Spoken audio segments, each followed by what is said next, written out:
Hey YouTubers, and welcome back to another Dragon Ball Super discussion video, or theory, speculation. I'm just going to definitely say that now because we're going to get into some crazy discussions here. And in order to talk about this, I am once again joined by the one, the only, MrNinjaStar. What's up, man? Say hello to everyone listening. Hello everyone watching this video, I'm MrNinjaStar, or Ninja, however you want to say it, but basically I'm once again on Mark's channel, Real to Real, and it's always fun doing these videos. I always say this intro every time because it really is fun, guys. It's awesome being on this dude's videos, the discussion that we can have, the discussion that you guys have. We always get these engaging topics going on, back and forth, and yeah, so what are we going to be talking about in this video? Before I get into that, I gotta say too, yeah, like one of the best things about this, guys, is just talking with you guys, talking with my collaborators, and just kind of talking about Dragon Ball. Speculation, just everything's open on the table as long as it tries to make sense. I love that stuff. It makes me feel like a kid again. But anyway, guys, we're gonna be talking about today whether or not Vegeta himself is going to want Kale's Berserker form. And I know that's kind of crazy, I know a lot of people, but anyway, guys, let's just kind of get to this. One of the things we saw is like literally Kale in her Berserker form in episode 100 was literally tanking a Kamehameha Wave blast from a Super Saiyan Blue Goku. I don't know, you can sit there and say, and we have these entire last couple weeks and months and everything, just how much is Goku holding back, how much is yada yada yada, we don't know, but she tanked it. I mean, it was a complete movie 8 situation where she just kind of calmly walked into that amount of power, and it was epic, and it was just such an homage to the original film that we all loved it. I know I was marking out, Ninja, I'm sure you were marking out as well. Yeah. And so, you know, at that point, we didn't get the same kind of freak out situation we got from movie 8 from Vegeta. Oh my god, it's a legendary Super Saiyan, and he's just like completely like sweating and he can't do anything. He didn't engage Kale though, but he also said, I think something to the, I guess something like, Kakarot, watch out, that might be the Saiyan's true form. And I think it was really interesting that he decided to use those words. A lot of people were considering the fact that he might say legendary Super Saiyan, but that didn't necessarily make sense compared to like everything that we've known has happened and all this other stuff. But now we see what type of potential that power actually has. And Vegeta himself, I think it was very interesting, like I said true Saiyan form, like true Super Saiyan or something. I don't necessarily know how you interpret it. I don't necessarily know exactly what they're going to end up calling it, but I just thought it was interesting to use those particular words. And considering the fact that Vegeta has been on such a mission this entire series, I mean, seemingly got over it at the end of Dragon Ball Z, but at least in all of Dragon Ball Super, it's like, no, I'm going to get better, I'm going to get stronger, I'm going to do this and that and the other. And now he's seen this other type of power. And we know how Vegeta works. We know that Vegeta's like, oh, I see this type of power and I want it, or I see this type of power and I know I can achieve it, like he did with Super Saiyan, like he did with Super Saiyan 2, like he did with Super Saiyan God. So, I mean, Ninja, what are your thoughts on that? Yeah, it definitely does seem like in Vegeta's character that he would want to obtain, or not obtain, but necessarily like be interested in this form one way or the other. Because even though he wasn't as shocked as he was in the movie, as in movie 8, he was like, "It's a legendary Super Saiyan." It's like it's with here, you know, he's like, that could potentially be his true Saiyan's form. Watch out for that. Like he is definitely kind of worried about that. And considering Vegeta, who even though he was Super Saiyan at this very current moment in time, he has the potential to go to Super Saiyan Blue, and we've seen how strong Goku and Vegeta can actually be at full power. So the fact that you have Vegeta saying something like this, Kale person really has some serious potential. And even though she probably can't harness it that well, because, you know, as Khalifa's been saying, you know, Kale's a little out of control in this form. She's not fully mastered it. But Vegeta's kind of like scared because if she does end up mastering and decides to go evil or something like that, it can seriously hurt us. And we saw, you know, like the huge impact that Kale, an uncontrollable Super Saiyan Berserk Kale, had, like completely destroying the arena. Like it was completely a flat slope made by, you know, attendance, Grand Prix, all this stuff. And then, you know, Kale just rips it apart, makes into like a huge landscape on its own. There's like mountains, canyons, all this junk, and it's wild. Like that shows the amount of power that Kale has, and Vegeta really is impressed that this could potentially be the true Saiyan's form. Like, I could see Vegeta maybe like not putting too much emphasis, like thinking about it too much, because it never really like got to. He never really saw the power of it as much as he did. Like the reason, you know, he was so striving to a Super Saiyan that much after seeing, you know, he was so excited about getting the Super Saiyan form because, you know, he saw Goku doing it. He saw how Goku was able to obtain it. That's why he went to the extremes. And then, you know, look at Gohan. He experienced when Gohan went Super Saiyan 2. So, of course, he would be more down to go to, like, he's like, oh, if an 11-year-old boy can get it, so can I. I'm going to train for the next 7 years to try to get this form. And, you know, we all already saw that. He never really saw Super Saiyan 3 until, you know, until in the afterlife, because remember, Goku went Super Saiyan 3, like, after Majin Vegeta. So, it goes to show that Vegeta, he didn't see Super Saiyan 3, but he knows he can't really obtain that because he saw the flaws with it. And, you know, like, Goku went Super Saiyan 3, but it was very ki-inducing, so Vegeta just stuck with Super Saiyan 2, made it as strong as possible. And then, even in Battle of Gods, when he saw the Goku go Super Saiyan God, he's like, I should be the one to go Super Saiyan God next, because, you know, he was impressed by this power. But at the end of the day, he saw its flaws as well. Like, oh, you didn't really train to obtain it. It's literally just 5 people give their energy to you. It's like a freebie, basically. So Vegeta wanted to go one step further and obtain Super Saiyan Blue. And that's kind of where this whole thing started. He wants to be better. He wants to, if he sees someone else do it, he's going to be really impressed. And I think that's the situation here. Once he sees Kale like this, now, of course, he can't be extremely freaked out or anything because he's kind of like in the middle of battle. But when he really does see, like, the full extent of it, it's like, oh my gosh, I really want to obtain this form now. I gotta, like, I could definitely see in the future maybe, like, a little mini arc or something like that after this tournament. Depends on how it goes, but after this whole universe situation is dealt with, if, let's say, Universe 6 and 7 do end up surviving, then I could see Vegeta maybe going over to Universe 6 and Cabba's planet, not only meeting Cabba once again, but also seeing, like, Kale and Khalifa, and maybe trying to obtain, you know, Berserker form, trying to ask Kale about it, stuff like that. I could definitely see how they go in that direction. What are your thoughts? It's summer rambling.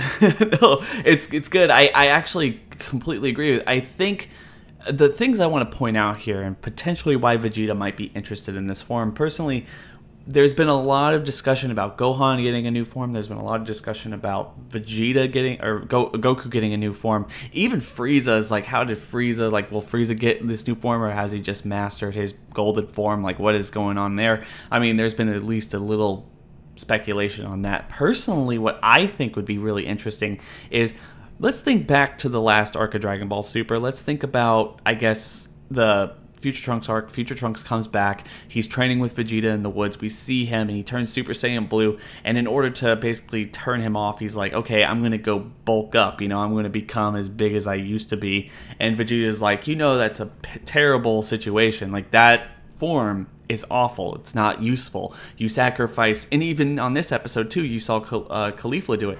And Goku himself also said, you know, you're sacrificing speed for power. And this is, you know, it's interesting that they brought that form back in the day that they basically do this whole riff on movie 8 and showing basically Khalifa be the new Broly and all this other stuff that they're doing here, and how they're playing off, well, that form was bad, but this form might be the true Saiyan form.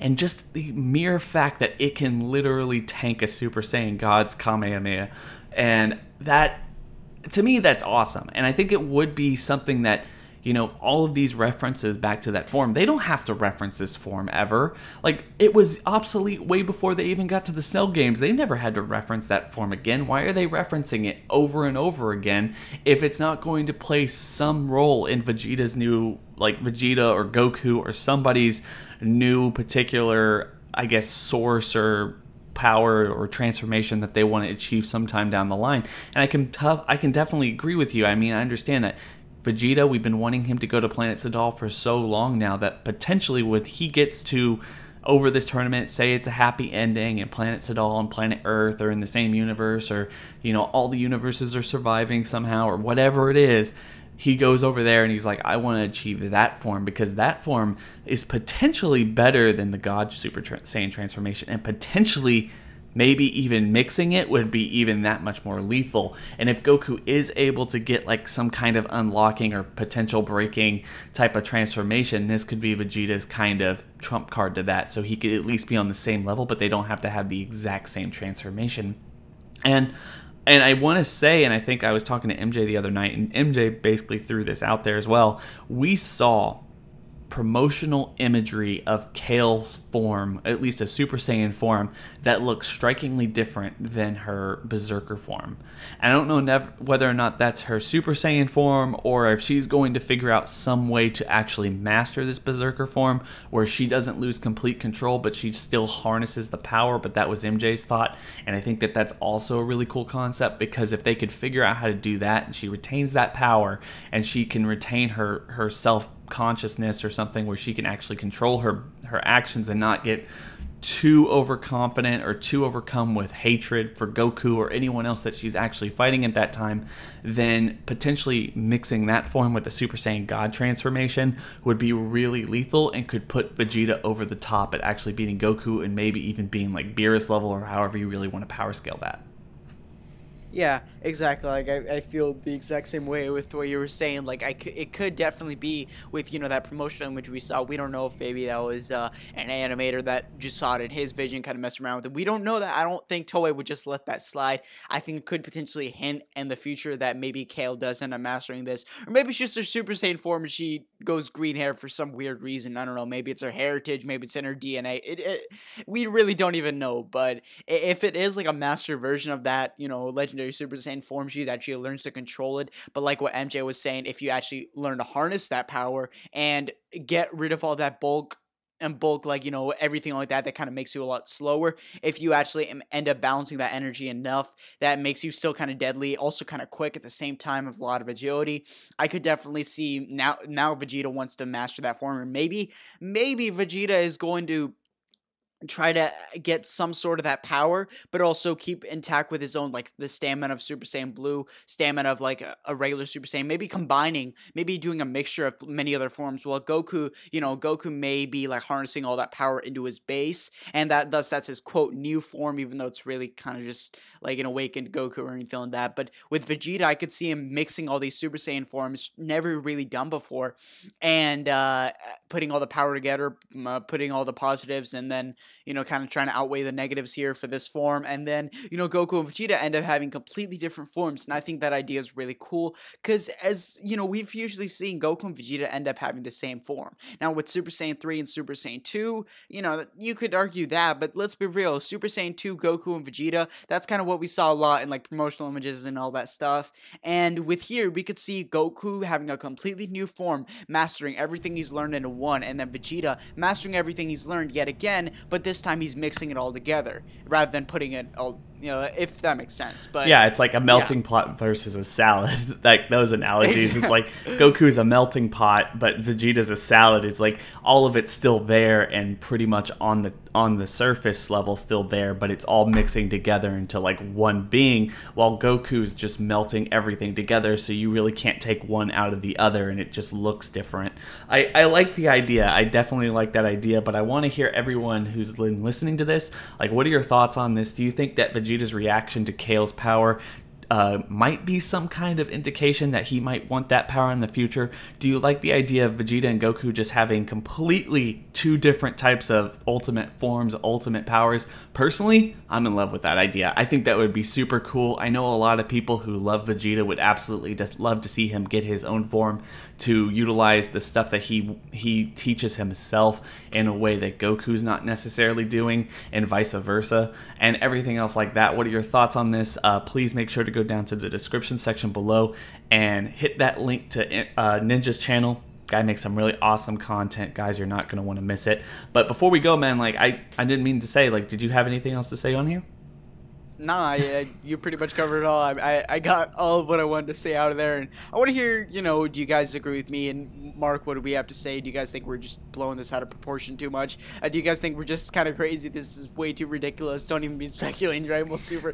Either way, we're going to be interested to hear what you guys have to say on this topic. And yeah, that's all I had to say. Any last words? No, man, no. And that's basically it. Anyway, guys, please make sure to comment on this video, like this video, subscribe, share it out to all your friends over by the subscriber button. If you could hit that bell if you're interested, that's going to give you notifications for every single time I upload, because you don't want to miss it, especially if you like it. And guys, with that being said, we're gonna go. I hope everyone has a good day. It's been real. Have a good day, everyone.